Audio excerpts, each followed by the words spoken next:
એક દંતકથા પ્રમાણે એક ધર્મશાળાનો માલિક ખૂબ ઉદાર માણસ હતો.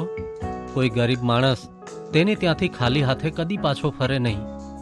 નવાઈ એ વાતની હતી કે જેમ જેમ તે ઉદારતાથી આપતો હતો એમ તે વધારે સુખી અને ધનવાન થતો જતો હતો.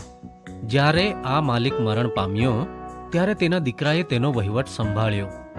પણ આ દીકરાનો સ્વભાવ તેના બાપ કરતાં તદ્દન ઉલટો હતો.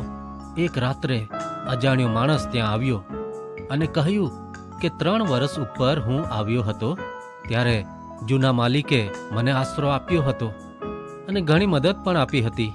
આજે ફરી આશરો લેવા માટે આવ્યો છું. નવા માલિકે તેને ધમકાવ્યો કે હવે અહીં મફતમાં કોઈને રહેવા દેવામાં આવતા નથી. હવે અહીં બહુ ઓછા માણસો આવે છે અને તેથી પહેલાના જેવી સ્થિતિ રહી નથી. આવક પણ ઘટી ગઈ છે. અજાણ્યા મુસાફરે કહ્યું કે હું તેનું કારણ સમજી શકું છું અને કારણ એ છે કે 2 જોડિયા ભાઈઓ કે તેઓને તમે ધર્મશાળામાંથી હાંકી કાઢ્યા લાગે છે. આ 2 જોડિયા ભાઈઓના નામ છે ઉભરો અને છલકો.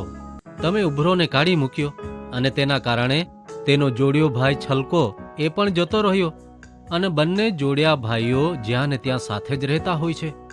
પવિત્ર શાસ્ત્ર બાઇબલ નીતિવચન 3 અધ્યાય 9 અને 10 વચનમાં કહે છે, તારા દ્રવ્યથી તથા તારા પ્રથમ ફળથી યહોવાનું સન્માન કર. એમ કરવાથી તારી વખારો ભરપૂર થશે અને તારા દ્રાક્ષાકુંડો નવા દ્રાક્ષારસથી ઉભરાઈ જશે.